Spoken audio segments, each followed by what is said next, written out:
Y el mensaje se titula El devorador de pecados.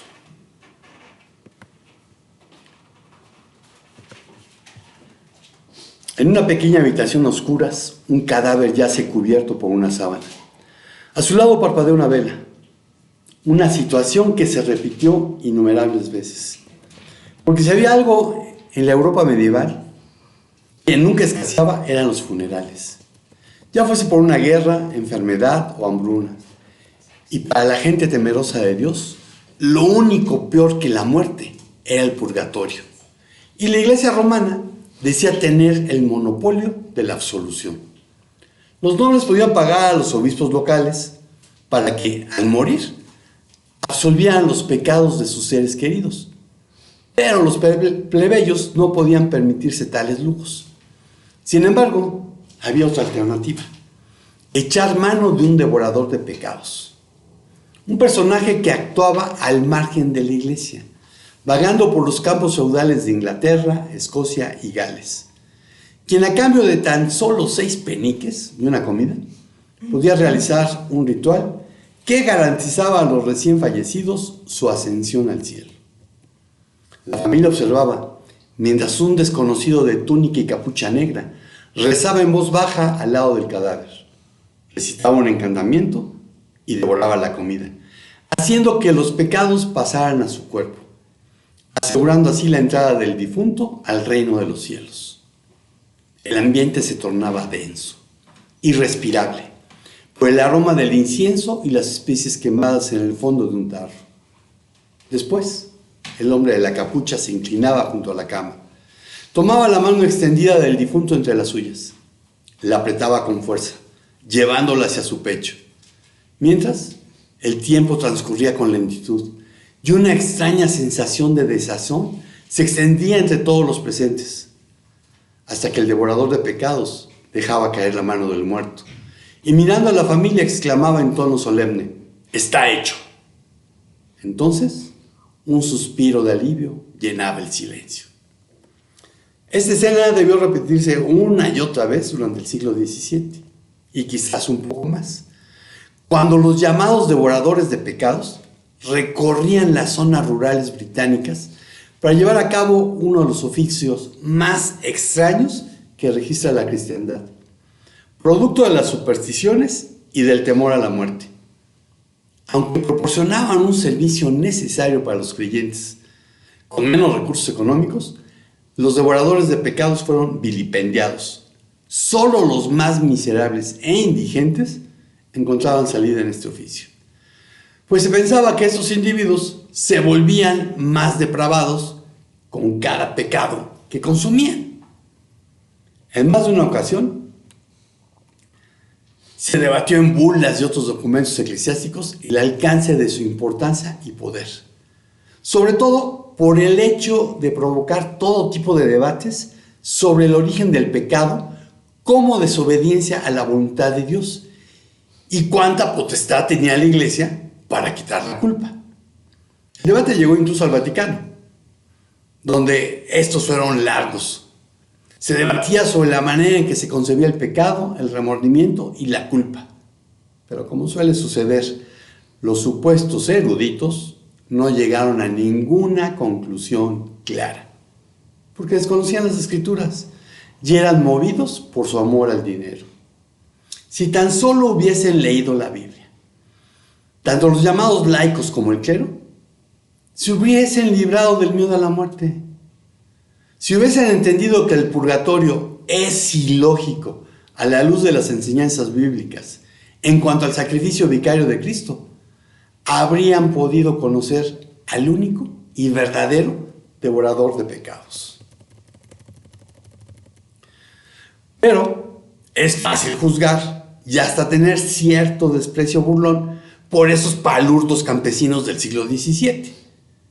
Pero en pleno siglo XXI hay quienes creen en el poder de reliquias y persisten en supersticiones, producto del sincretismo, el analfabetismo bíblico y el abuso religioso de líderes eclesiásticos que siguen sacando provecho de la ignorancia de personas que tienen una fe enorme, sincera, pero tremendamente equivocada por desconocer las Escrituras. ¿Qué dice la Biblia en cuanto al perdón de los pecados? Y lo primero que encuentras aquí es que los creyentes colaboran con Jesús. Lucas 5, 17 al 26. Lucas 5, 17 al 26. Aconteció un día que él estaba enseñando y estaban sentados los fariseos y doctores de la ley, los cuales habían venido de todas las aldeas de Galilea y de Judea y Jerusalén, y el poder del Señor estaba con él para sanar.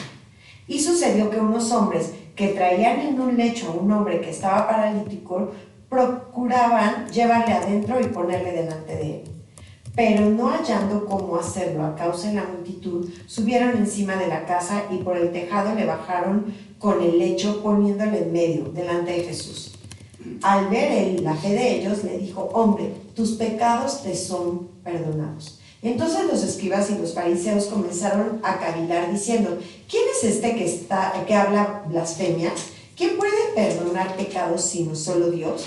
Jesús entonces, conociendo los pensamientos de ellos, respondiendo les dijo: ¿qué caviláis en vuestros corazones? ¿Qué es más fácil decir: tus pecados te son perdonados? O decir: levántate y anda. Pues para que sepas que el Hijo del Hombre tiene potestad en la tierra para perdonar pecados, dijo al paralítico, a ti te digo, levántate, toma tu lecho y vete a tu casa. Al instante, levantándose en presencia de ellos y tomando el lecho en que estaba acostado, se fue a su casa glorificando a Dios. Y todos, sobrecogidos de asombro, glorificaban a Dios y llenos de temor decían: hoy hemos visto maravillas. Amén. Amén. Y vamos a Mateo 9, 1 al 8, porque conforme al contexto de Mateo, esto sucedió poco después de haber liberado a 2 gadarenos que habían estado poseídos por demonios. Aunque Marcos y Lucas solo hablan de uno. Entonces Mateo 9, del 1 al 8. Entonces, entrando Jesús en la barca, pasó al otro lado y vino a su ciudad. Y sucedió que le trajeron un paralítico tendido sobre una cama. Y al ver Jesús la fe de ellos, dijo al paralítico: ten ánimo, hijo, tus pecados te son perdonados. Entonces algunos de los escribas decían dentro de sí: este blasfema. Y conociendo Jesús los pensamientos de ellos, dijo: ¿por qué pensáis mal en vuestros corazones? Porque ¿qué es más fácil decir: los pecados te son perdonados? O decir: levántate y anda. Pues para que sepáis que el Hijo del Hombre tiene potestad en la tierra para perdonar pecados. Dice entonces al paralítico: levántate, toma tu cama y vete a tu casa. Entonces él se levantó y se fue a su casa. Y la gente al verlo se maravilló y glorificó a Dios, que había dado tal potestad a los hombres. Entonces, en Mateo esto viene inmediatamente después de que liberó a 2 gadarenos que habían sido poseídos por demonios. Y repito, Marcos y Lucas solo hablaban de uno. Ahora, veamos el contexto de Marcos 2, del 1 al 12, en el que nos dice que ya tenía algunos días en Capernaum y que eran 4 los que llevaban al paralítico. Marcos 2, del 1 al 12. Entró Jesús otra vez en Capernaum, después de algunos días, y se oyó que estaba en casa. E inmediatamente se juntaron muchos, de manera que ya no cabían ni aún a la puerta, y les predicaba la palabra. Entonces vinieron a él unos trayendo un paralítico que era cargado por 4. Y como no podían acercarse a él a causa de la multitud, descubrieron el techo de donde estaba, y haciendo una abertura bajaron el lecho en que yacía el paralítico. Al ver Jesús la fe de ellos, dijo al paralítico: hijo, tus pecados te son perdonados. Estaban ahí sentados algunos de los escribas, los cuales cavilaban en sus corazones: ¿por qué habla este así? Blasfemias dice: ¿quién puede perdonar pecados sino solo Dios? Y conociendo luego Jesús en su espíritu que cavilaban de esta manera dentro de sí mismos, les dijo: ¿por qué caviláis así en vuestros corazones? ¿Qué es más fácil decir al paralítico: tus pecados te son perdonados? O decirle: levántate, toma tu lecho y anda. Pues para que sepáis que el Hijo del Hombre tiene potestad en la tierra para perdonar pecados, dijo al paralítico: A ti te digo, levántate, toma tu lecho y vete a tu casa. Entonces él se levantó enseguida y tomando su lecho, salió delante de todos, de manera que todos se asombraron y glorificaban a Dios diciendo: nunca hemos visto tal cosa. Amén. Entonces tenemos 3 evangelios que nos están narrando la misma historia desde una perspectiva diferente. Y hay que recordar que en aquel tiempo la mayoría de las viviendas eran... Perdón. La mayoría de las viviendas eran pequeñas, de una sola planta, y estaban levantadas sobre unas paredes de adobe y piedra, sobre las que se colocaba un techado de madera cubierto de ramas y cañas compactadas con barro. Tenían una escalera exterior que facilitaba el acceso al tejado, que servía en ocasiones como lugar de trabajo y también como lugar para dormir cuando hacía mucho calor. Las casas no tenían un domo, como suele suceder en algunas hoy en día. Por lo que los amigos del paralítico tuvieron que apostegazó, retirar el techo, hacer una abertura, destechar, para así poder bajar la clinidion, que describe un lecho pequeño, una camita, una camilla, un catre, en el que llevaron a su amigo. Ninguno de los evangelistas narró las reacciones que se dieron cuando Jesús estaba enseñando y de repente el techo que les cobijaba pareciese que va a caerles encima. De hecho, solo Lucas menciona lo del techo. Ninguno de los evangelistas narra que haya habido una petición expresa de sanidad, ni siquiera por parte del enfermo. Pero la acción hablaba por sí misma. Por cierto, no sabemos si el paralítico fue llevado porque él lo pidió o fue porque los amigos decidieron llevarlo. Pero la escena es evidencia de una fe y un convencimiento genuinos en el poder de Jesús para sanar. El texto dice que idon tin pistin afton, y viendo la fe de ellos. Y esta es una expresión que es inclusiva. A mi entender puede referirse a la fe de los amigos, a la fe de los amigos y el paralítico, a la fe de los escribas y fariseos, o a la fe de todos ellos. Y como sucede generalmente, no es el milagro el que lleva a la fe, sino que es la fe la que facilita el milagro. Pero curiosamente, Jesús no los sana de inmediato, sino que declara que sus pecados han sido perdonados, posiblemente por la concepción de que la enfermedad estaba vinculada al pecado. Isaías 4 del 1 al 6. Corrijo, Isaías 1, 4 al 6. Hay nación pecadora, pueblo cargado de iniquidad, generación de malvados, hijos corrompidos. Han abandonado al Señor, han despreciado al Santo de Israel, se han apartado de él. ¿Dónde más serán castigados? ¿Continuarán en rebelión?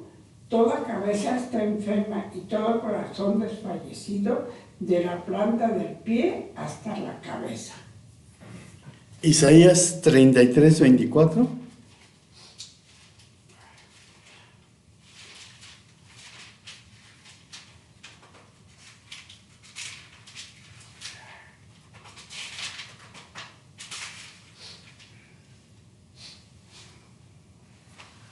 Ningún habitante dirá, estoy enfermo.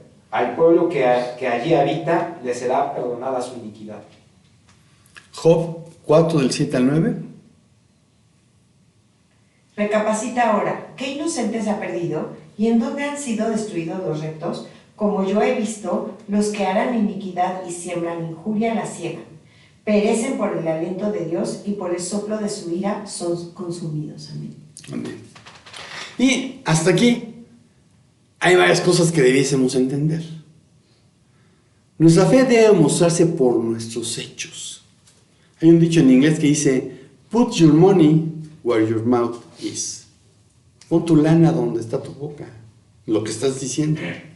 O como dijo Ralph Waldo Emerson, lo que haces habla tan alto que no puedo oír lo que dices. La amistad supera los obstáculos. La única fe que importa es la que se deposita en Jesucristo. La sanidad espiritual, la salvación, es más importante que cualquier otra cosa. Los escribas y fariseos pareciesen ignorar lo que el profeta Natán, de parte de Dios, dijo a David, 2 Samuel 12:13.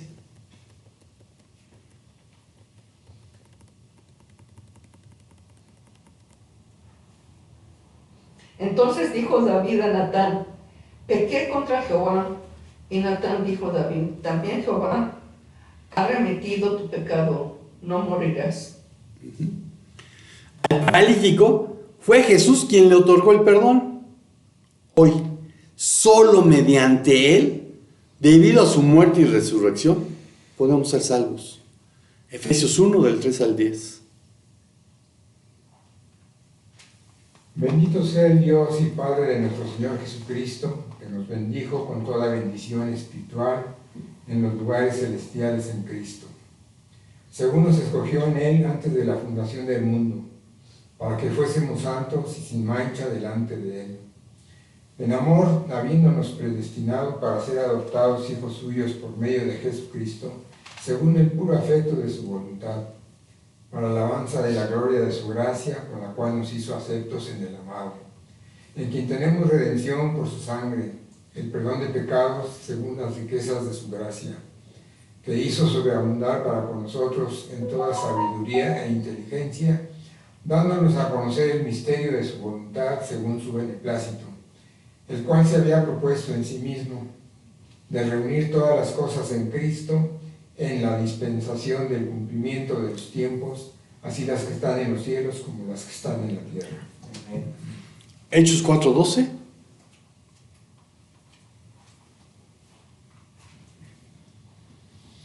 Este Jesús es la piedra, desechada por ustedes por los constructores, pero que ha venido a ser la piedra angular. En ningún otro hay salvación, porque no hay otro nombre bajo el cielo donde a los hombres en el cual podamos ser salvados. Amén. 1 Timoteo 2, 5 al 6.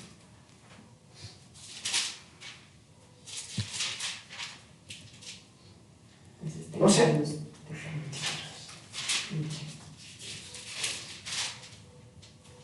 Porque hay un solo Dios y también un solo mediador entre Dios y los hombres, Cristo Jesús hombre, quien se dio a sí mismo en rescate por todos, testimonio dado a su debido tiempo.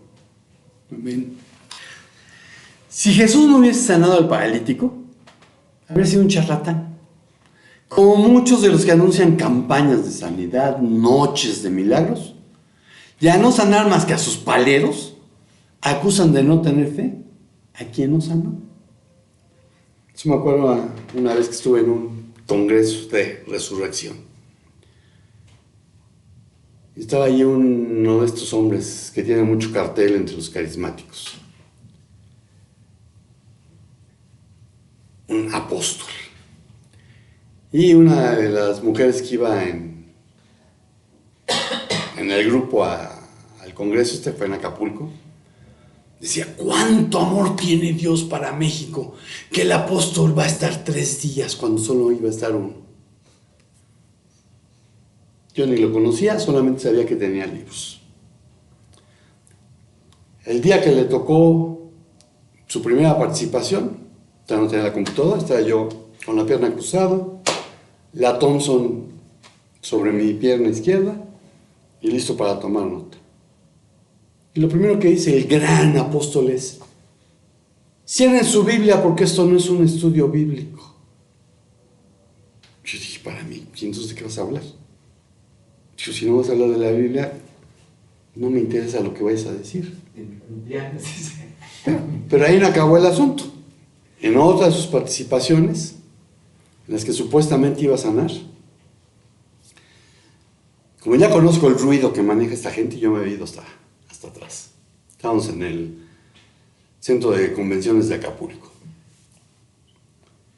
Y de repente pasa alguien por atrás de mí. Y dije, si yo no me llevo contigo, no conozco a nadie aquí. Y el que había pasado era un chavo con un problema de... Pues no era síndrome de Down, tenía una retardez. Y me recordó inmediatamente a uno de mis primos, que tiene la edad de mi hermana, tiene 60 años, y desde que lo conozco toda la vida se la ha pasado con un trapo. Y acabó con sus papás, acabó con sus abuelos, y el hermano sí lo internó en un lugar para que lo tratara. Inmediatamente me vino mi primo a la memoria. Estaban sentados enfrente de mí. Y llegó el gran apóstol que iba a sanar y demás. Yo vi la fe que tenía la madre de este chico. No sanó. Cuando terminó la reunión, el hombre dijo, y si sales de aquí sin haber sido sanado, es porque no tuviste fe. Hijo. Nada más vi cómo le cayó la lápida a la mujer. Yo me preguntaba, ¿qué vine aquí? Bueno, quizás una de las cosas a las que vine fue a decirle eso a esa hermana. Cuando salimos la alcancé, le dije, hermana, no le creas a este charlatán. Yo vi tu fe. Si se tratara de fe, tu hijo estaría sano. Y no por él, sino por Dios. No sé cuál es el propósito de Dios para que tu hijo haya nacido así o esté así. Pero Dios te puede fortalecer. Pero no es asunto de que tú no tengas fe. Así que no le creas a este charlatán. Bueno, si Jesús no hubiera sanado al paralítico, hubiera sido un charlatán como el, no voy a decir su nombre, pero como aquel. Y algo más que la historia deja claro es que lo más importante es la salvación y que quien recibe la gloria es Dios. Nadie glorificó a los amigos del paralítico. ¡Wow! Mira, lo trajeron cargando, abrieron el techo. Nadie los glorificó. Los que le piden a alguien o algo que no es Dios, no han leído o no han entendido que Dios no comparte su gloria. Isaías 42, 5 al 8.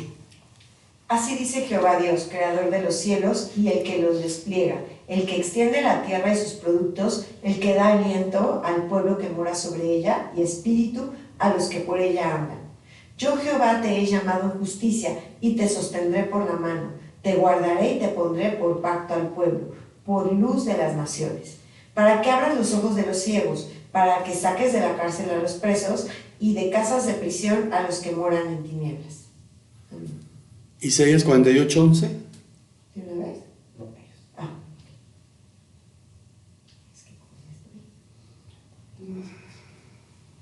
Por mí, por amor de mí mismo, la gloré, para que no sea amancillado mi nombre y mi honra no le daré a otro. Éxodo 20, del 1 al 6.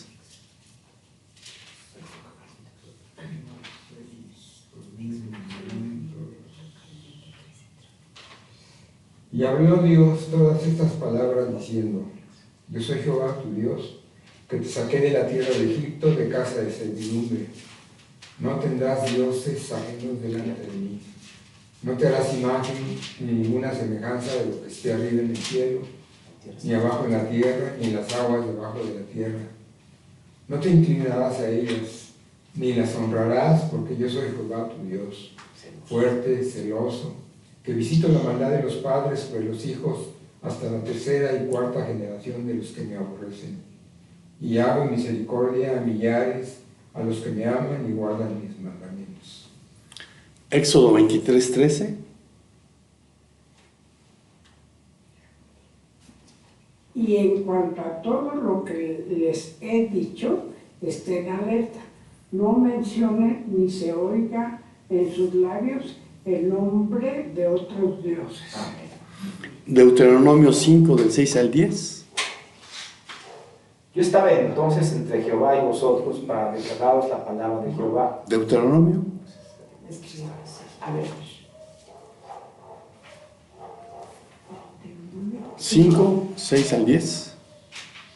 Sí, yo soy Jehová, tu Dios, que te saqué de tierra de Egipto. Ujú. Sí. Yo soy Jehová, tu Dios. Yo soy Jehová tu Dios que te saqué de la tierra de Egipto, de casa de servidumbre. No tendrás dioses ajenos delante de mí.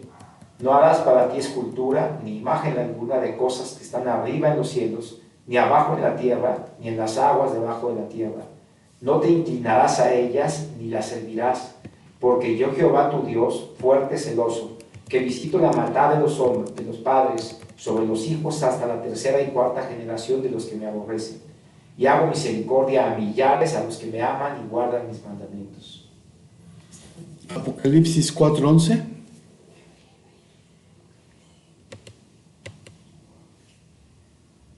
Apocalipsis 4. 11.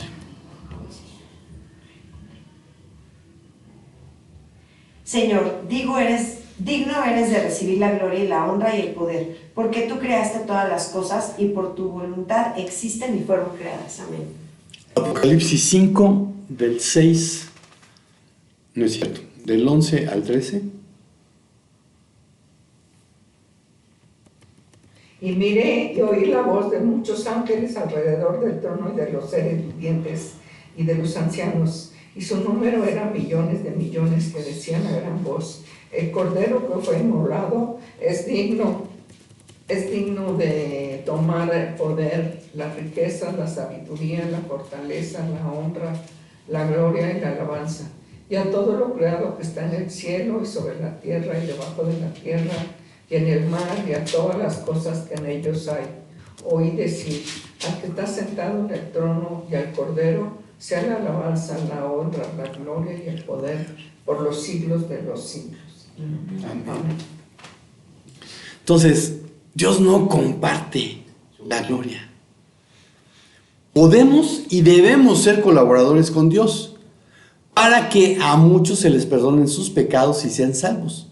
Pero la gloria es solo de Él. Efesios 2, del 8 al 10.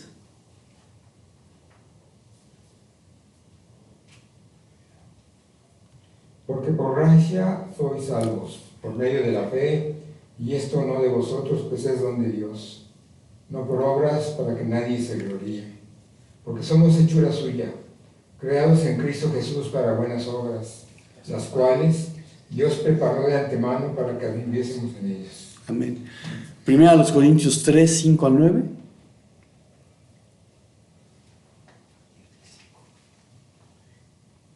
No son como hombres del mundo, que es pues Apolos y que es Pablo, servidores mediante los cuales ustedes han creído, según el Señor dio oportunidad a cada uno.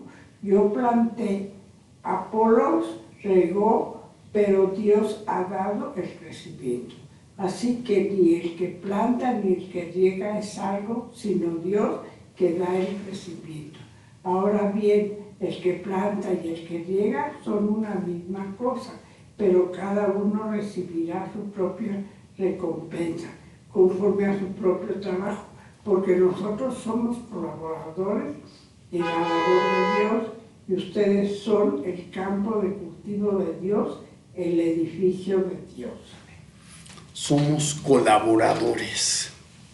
Y te pregunto, ¿y tú colaboras, criticas o estorbas? Lo segundo que encuentro es, cada uno tiene que querer ser sanado. Juan 5, del 1 al 14. Juan 5, del 1 al 14.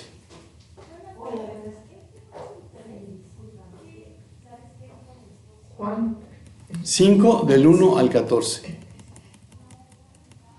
5 del 1 al 14. Después de esto se celebraba una fiesta de los judíos y Jesús subió a Jerusalén. Hay en Jerusalén, junto a la puerta de las ovejas, un estanque. Un hebreo se llama Betesda, que tiene 5 pórticos.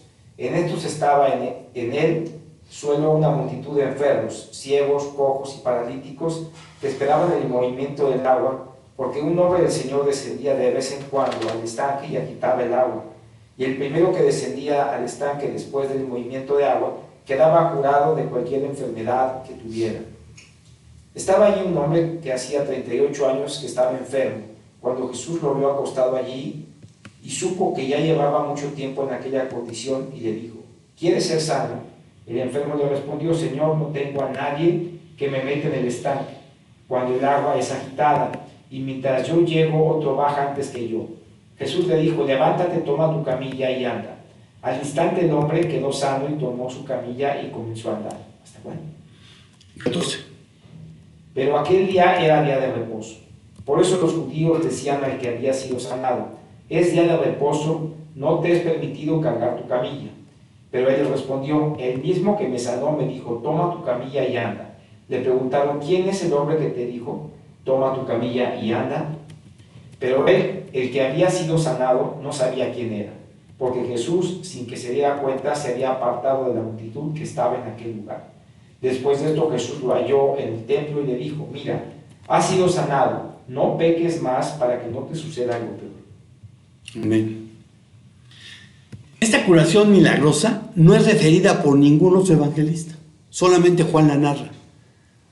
En cuanto a la fiesta que se celebraba, pudo ser cualquiera de las que Dios ordenó.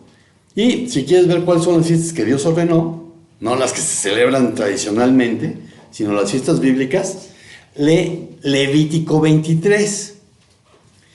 Y en este caso, al no decir la fiesta, sino una fiesta, es lógico pensar que no se trataba de Pesaj, no se trataba de la Pascua. Y por cierto, la próxima fiesta bíblica es Rosh Hashanah, que va a ser el 3 de octubre de este año, y es cuando cambia el año nuevo judío. Va a ser el 1 de Tishrei del 5785, el 3 de octubre. Esa es la próxima fiesta bíblica.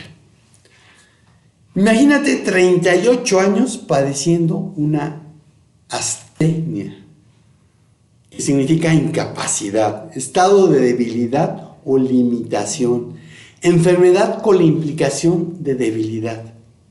Es mucho tiempo. Quizás alguien lo llevaba a este hombre y más tarde regresaba por él. Pues como suele suceder a quien padece una enfermedad crónica, se había quedado solo. Jesús lo vio, supo de su condición, y el verbo en griego es ginosko, que significa aprender a conocer, darse cuenta, comprender, entender, reconocer, por lo que no da lugar para lo que muchos que no entienden la humanidad de Cristo y lo que significó haberse despojado de sus atributos divinos, lo atribuyen a su deidad. Filipenses 2, del 5 al 11. Haya pues en vosotros este sentir que hubo también en Cristo Jesús, el cual, siendo en forma de Dios, no estimó el ser igual a Dios como cosa a la que aferrarse, sino que se despojó a sí mismo tomando forma de siervo, hecho semejante a los hombres, y estando en la condición de hombre, se humilló a sí mismo, haciéndose obediente hasta la muerte y muerte de cruz. Por lo cual Dios también lo exaltó hasta lo sumo y le dio un nombre que es sobre todo nombre, para que en el nombre de Jesús se doble toda rodilla de los que están en los cielos y en la tierra y debajo de la tierra. Amén. Hebreos 4, 14 al 16.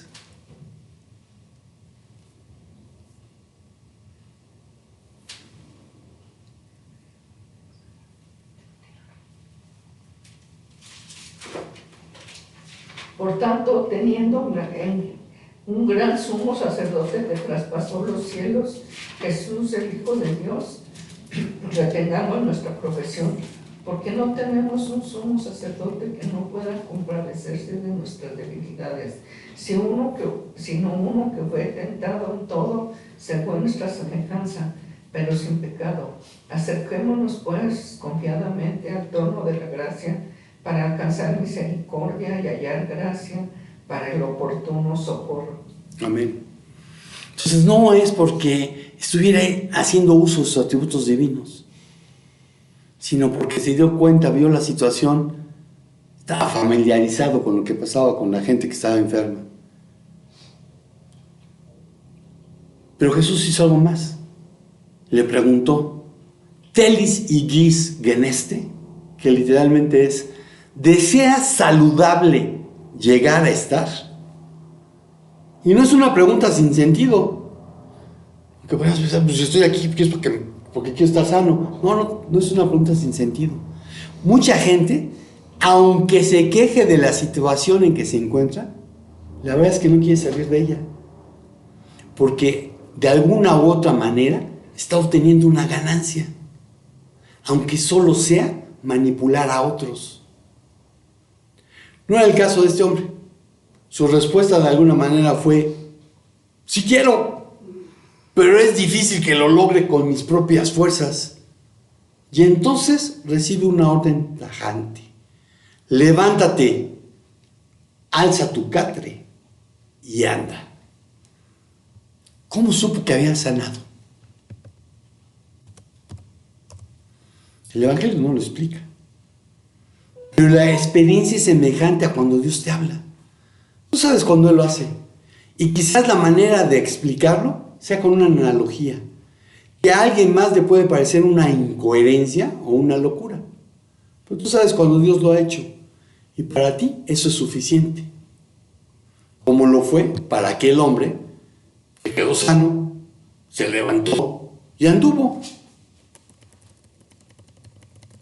Ahora, ¿notaste que Juan dijo que había una multitud de enfermos, ciegos, cojos y paralíticos deseando ser sanados? Y aunque Jesús podía haberlo hecho, solo uno recibió el milagro. Te invito a que medites que tú, al igual que ese hombre, no podías obtener por ti mismo el perdón de tus pecados, la salvación, pero recibiste la misericordia y la gracia de Dios cuando decidiste tener una relación personal, cercana, íntima de amor con Él. Por cierto, el lugar donde Jesús obró el milagro se llamaba Betesda, en hebreo Bet Hasedah, casa de misericordia. Bet, casa, y Hasedah, misericordia. Nos volvemos a encontrar a este hombre en el templo, seguramente agradeciendo y glorificando a Dios, pero con su kravatos, nótese que es diferente a la del otro paralítico, su estera a cuestas, lo que dio entrada a que los fariseos le increparan por violar el día de reposo. Acuérdate del día del sábado para santificarlo. Éxodo 28.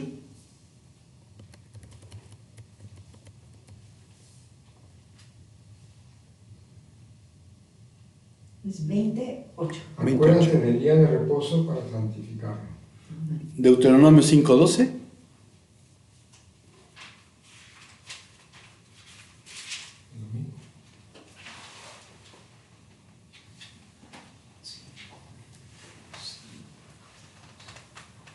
Guardarás el día de reposo para santificarlo, como el Señor tu Dios lo ha mandado. 6 días trabajarás. Amén.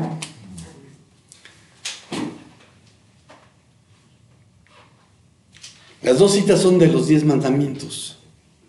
Y ese era el mandamiento que los fariseos agitaban como muestra de su religiosidad. Hoy lo hacen los judaizantes. Es que el Señor no cambió el Shabbat. Bueno, el Señor dijo que Él era Señor del día de reposo. Jesús no vino para abrogar la ley, sino para dar la interpretación correcta y volverla a su propósito original. Mateo 5, 17 al 18.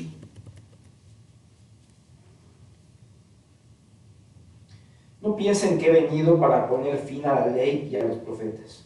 No he venido para poner fin, sino para cumplir. Porque en verdad les digo que hasta que pase el cielo y la tierra, no se perderá ni la letra más pequeña, ni una tilde de la ley, hasta que toda se cumpla. Amén. Lucas 16, 16 al 17. La ley y los profetas eran hasta Juan. Desde entonces el reino de Dios es anunciado y todos se esfuerzan por entrar en él. Pero más fácil es que pasen el cielo y la tierra que se frustre una tilde de la ley. Y cuando Jesús habla de la letra más pequeña, es una comita que se llama yod. Y el tilde podría ser el puntito que a veces lleva esa yod adentro para significar que se está duplicando o que tiene una pronunciación fuerte. Dice, ni eso va a cambiar. Y me encantaría que lo que Lucas dijo fuera cierto. ¿Todos se esfuerzan? Es cierto. Yo veo más del 80% en esta nación que le tiene sin cuidado lo que Dios dice. Que siguen adorando a los ídolos, que siguen en su sincretismo y que siguen adorando a los demonios que adoraron sus antepasados. Y después dicen, ¿por qué estamos como estamos? Pues porque le diste la espalda a Dios. Lo que Dios dio para el bien de la humanidad, ellos lo habían convertido en una carga penosa e imposible para la persona común. Los fariseos anteponían sus reglas porque habían perdido la noción del valor del hombre. Éxodo 23, 12.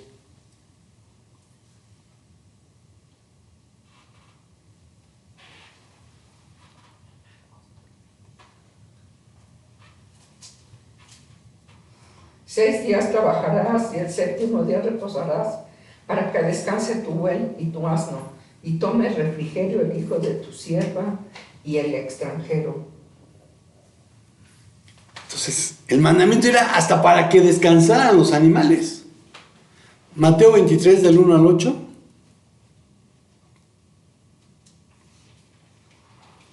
Entonces habló Jesús a la gente y a sus discípulos diciendo: en la cátedra de Moisés se sientan los escribas y los fariseos. Así que todo lo que os digan que guardéis, guardadlo y hacedlo, mas no hagáis conforme a sus obras, porque dicen y no hacen, porque atan cargas pesadas y difíciles de llevar, y las ponen sobre los hombros de los hombres, pero ellos ni con un dedo quieren moverlas. Antes hacen todas sus obras para ser vistos por los hombres, pues ensanchan sus filacterias y extienden los flecos de sus mantos, y llaman los primeros asientos en las cenas y las primeras sillas en las sinagogas, y las salutaciones en las plazas, y que los hombres los llamen rabí, rabí. Pero ustedes no quieran que los llamen rabí, porque uno es su maestro, el Cristo, y todos ustedes son hermanos. Amén. Las filacterias son estas cintas de cuero que se ponen en el brazo izquierdo para rezar y tienen una cajita. Y acá también hay una cajita que tiene versículos bíblicos. Y los flecos son los del talit, del chal de oración. Bueno, hoy no se autonombran rabí, sino apóstoles y profetas. No sabemos a qué edad enfermó este hombre o a la que fue sanado, pero 38 años. Ya debe haber sido mayor, puesto que Jesús le advierte: mira, has sido sanado, no peques más, no sea que te suceda algo peor. No sabemos cómo había pecado, pero ya estaba limpio. De él dependía seguir así. Ahora, tú sí sabes cuál es tu pecado favorito. Si realmente tuviste un encuentro con Jesús, no solo has sido limpiado, sino que has sido capacitado para ya no practicarlo. De ti depende, y todo descansa en la obediencia a lo que Dios ha mandado, en que mengues y Cristo crezca, en que ya no vivas tú, sino Cristo a través de ti, en tomar tu cruz cada día, en ser llenado día a día por el Espíritu Santo, en dejarte usar para edificar el cuerpo de Cristo, tu iglesia local, en contribuir para la extensión de su reino, con tus recursos espirituales, emocionales y económicos, en reconocer que todo lo que eres y tienes proviene de la misericordia de Dios. Y te pregunto, ¿y tú has sido sanado o quieres serlo? Hay un tercer punto. Cristo extiende su gracia. Juan 8 del 1 al 11. Juan 8 del 1 al 11.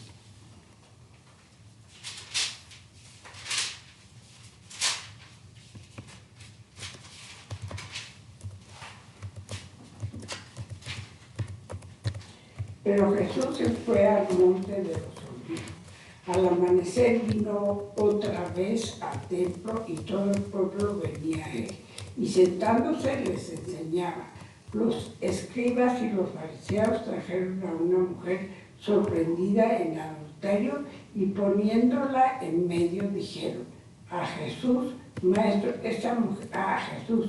esta mujer ha sido sorprendida en el acto mismo del adulterio, y en la ley Moisés nos ordenó apedrear a esta clase de mujer. ¿Tú pues qué dices? ¿Qué dices? Decían esto poniendo a prueba a Jesús, para tener de qué acusarlo.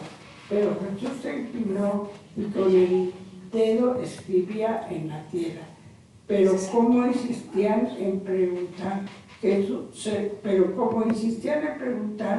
enderezó y les dijo, el que de ustedes esté sin pecado, sea el primero en tirarle una piedra.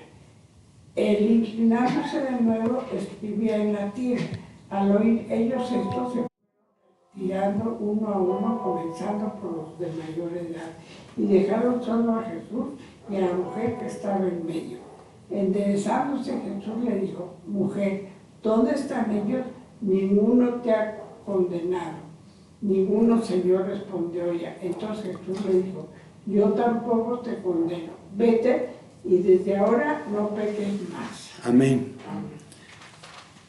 Te voy a preguntar, ¿cuál es el pecado que distingues con mayor facilidad? No me lo digas, pero no dudo que sea tu pecado favorito. Los escribas y fariseos citaban Levítico 20:10.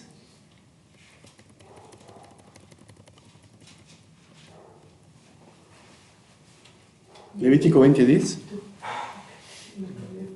Estaba buscando ganas.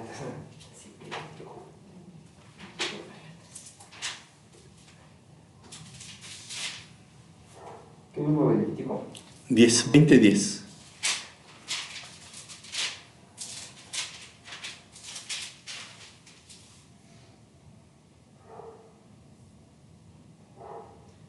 Si un hombre comete adulterio con la mujer de otro hombre, que cometa adulterio con la mujer de su prójimo, el adúltero y la adúltera ciertamente han de morir. Pero qué interesante, solo presentaron a la mujer.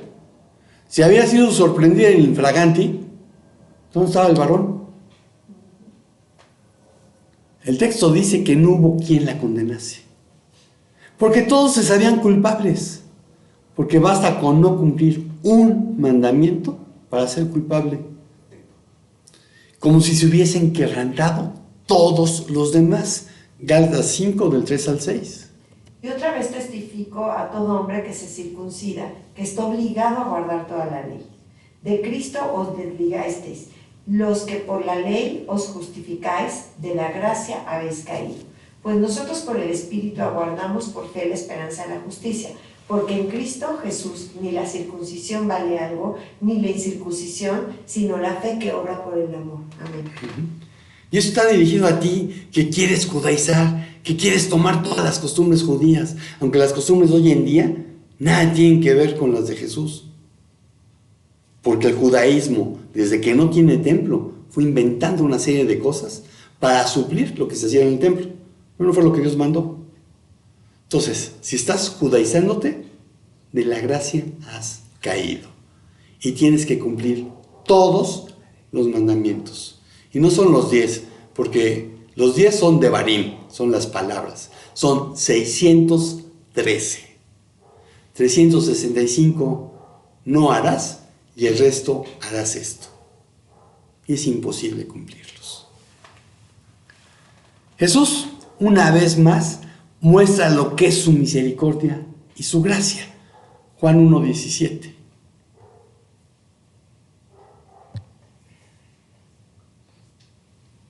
Pues la ley por medio de Moisés fue dada, pero la gracia y la verdad vinieron por medio de Jesucristo. Amén. Entonces, hasta antes de Jesús lo que había era misericordia, Gesed. Pero a partir de Jesús tenemos la gracia, tenemos Charis. El perdón que recibimos cuando nos arrepentimos y reconocemos haber pecado. Pero ojo, no es un pase para seguir practicando algún pecado. Ya lo dijo Pablo. ¿Qué pues diremos? ¿Permanezcamos en el pecado para que la gracia abunde? De ninguna manera, porque los que hemos muerto al pecado, ¿cómo viviremos aún en él? ¿No sabéis que todos los que fuimos bautizados en Cristo Jesús, fuimos bautizados en su muerte? Por tanto, fuimos sepultados juntamente con él para muerte por el bautismo, para que así como Cristo fue resucitado entre los muertos por la gloria del Padre, así también nosotros anduviéramos en novedad de vida. Porque si hemos llegado a ser injertados en la semejanza de su muerte, también lo seremos en la de la resurrección. Sabiendo esto, que nuestro viejo hombre fue crucificado juntamente con él, a fin de que el cuerpo del pecado fuera desactivado para no servir más al pecado. Porque el que murió ha sido libertado del pecado. Y si hemos muerto con Cristo, creemos que también viviremos con él, sabiendo que Cristo, habiendo sido resucitado de entre los muertos, ya no muere. La muerte no se enseñorea más de él. Eso dijo Pablo en Romanos 6, del 1 al 9. Y te pregunto, ¿has recibido la gracia del Eterno? La conclusión la vamos a encontrar en Hechos 22, del 6 al 16. Hechos 22, del 6 al 16. Pero aconteció que yendo yo, al llegar cerca de Damasco, como a mediodía, de repente me rodeó mucha luz del cielo. Y caí al suelo y oí una voz que me decía: Saulo, Saulo, ¿por qué me persigues? Yo entonces respondí: ¿Quién eres, Señor? Y me dijo: Yo soy Jesús de Nazaret, a quien tú persigues. Y los que estaban conmigo vieron a la verdad la luz y se espantaron, pero no entendieron la voz del que hablaba conmigo. Y dije: ¿Qué haré, Señor? Y el Señor me dijo: levántate y ve a Damasco, y allí se te dirá todo lo que está ordenado que hagas. Y como yo no veía a causa de la gloria de la luz, llevado de la mano por los que estaban conmigo, llegué a Damasco. Entonces uno llamado Ananías, varón piadoso según la ley, que tenía buen testimonio de todos los judíos que allí moraban, vino a mí y acercándose me dijo: hermano Saulo, recibe la vista. Y yo en aquella misma hora recobré la vista y lo miré. Y él dijo: el Dios de nuestros padres te ha escogido para que conozcas su voluntad y veas al justo, y oigas la voz de su boca, porque serás testigo suyo a todos los hombres de lo que has visto y oído. Ahora pues, ¿por qué te detienes? Levántate y bautízate y lava tus pecados invocando su nombre. Amén. Levántate y bautízate e invoca su nombre para que quedes limpio de tus pecados. Ojo, Pablo reconocía que había pecado. Vean 1 Timoteo 1:15.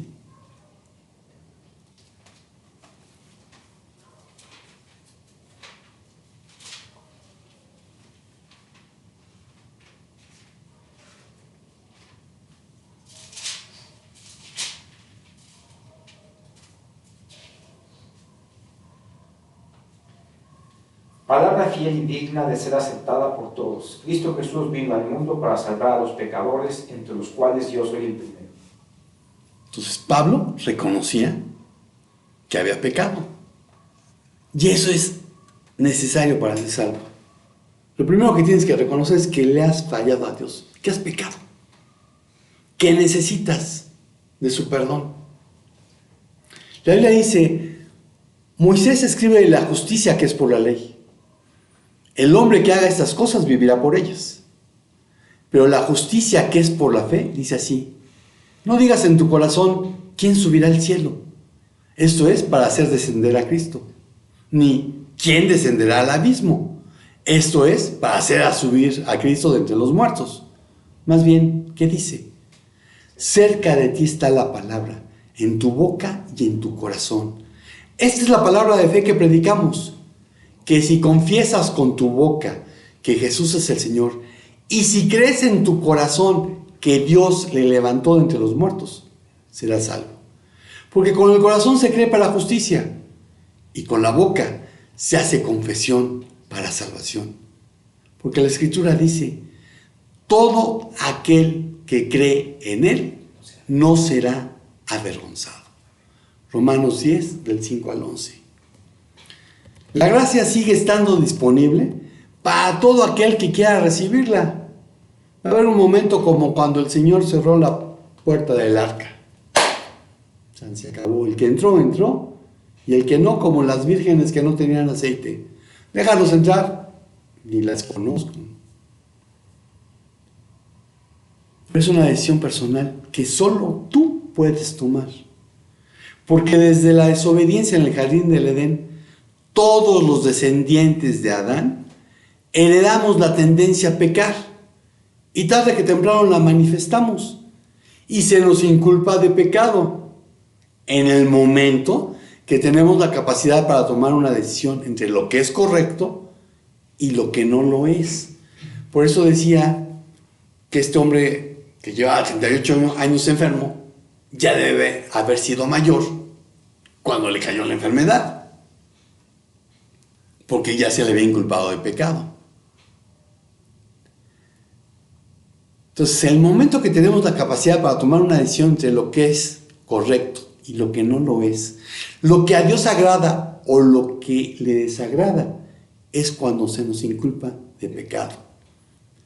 Es tu decisión si quieres tener o no una relación personal, cercana, íntima, de amor con el todopoderoso creador del universo. Mediante el arrepentimiento y el reconocer que solo por el sacrificio vicario en la cruz, del único capaz de devorar los pecados, Cristo, es que puede ser salvo. Quienes hemos recibido su gracia, hemos sido sanados. Nuestros pecados han sido perdonados, los pasados, los presentes y los futuros. Y ahora se espera que colaboremos con Él, para que muchos más no se pierdan, mas tengan vida eterna. El devorador de pecados decía: está hecho, como señal para la familia de que había adquirido los pecados del difunto, lo cual no era posible. Jesucristo, el único que podía y puede hacerse cargo de los pecados del ser humano, en la cruz del Calvario dijo: todo está cumplido. E inclinado en la cabeza, entregó el Espíritu. Tetelesté. Todo se ha cumplido. Después de eso, depende de cada pecador aceptar o no su regalo de perdón de pecados, justificación, redención, santificación, adopción y vida eterna con Él. Y concluyo diciendo: como me fue encargado, te pido en nombre de Cristo, reconcíliate con Dios. Amén. Señor, pues te damos gracias porque aquella gente que desconocía las Escrituras pretendía pagándole a un devorador de pecados, tú lo das gratis. Ni siquiera tenemos que pagar 6 peniques. Es gratis. Aunque el costo sea enorme. Te damos gracias por la sangre que derramaste en la cruz para el perdón de nuestros pecados. Te alabamos y te bendecimos porque la resurrección es una prueba de que tú eres Dios mismo. Y porque nos da la certeza de que tú fuiste a preparar un lugar para que donde tú estás, nosotros también estemos. Pero Señor, que seamos capaces de darte buenas cuentas cuando estemos en el tribunal de Cristo. De que nos dejamos usar a través de nuestros dones, talentos y recursos por el Espíritu Santo. Pon en nosotros el querer como el hacer, como dice tu palabra, por tu buena voluntad, para llevar las buenas nuevas de salvación en nuestra Jerusalén, en nuestra Judea, en Samaria y hasta el último de la tierra. Y Señor, sé con aquellos de tus hermanos que lo están haciendo y con aquellos que padecen del hambre, de la guerra y la persecución. Muéstranos cómo podemos sostenerlos. En el nombre de Jesús. Amén. Y pues, amigo y hermano de internet, estamos terminando. Reconcíliate con Dios. Y si el Señor no dice otra cosa, nos vemos por aquí el próximo domingo. Shalom, shalom. Estamos despedidos.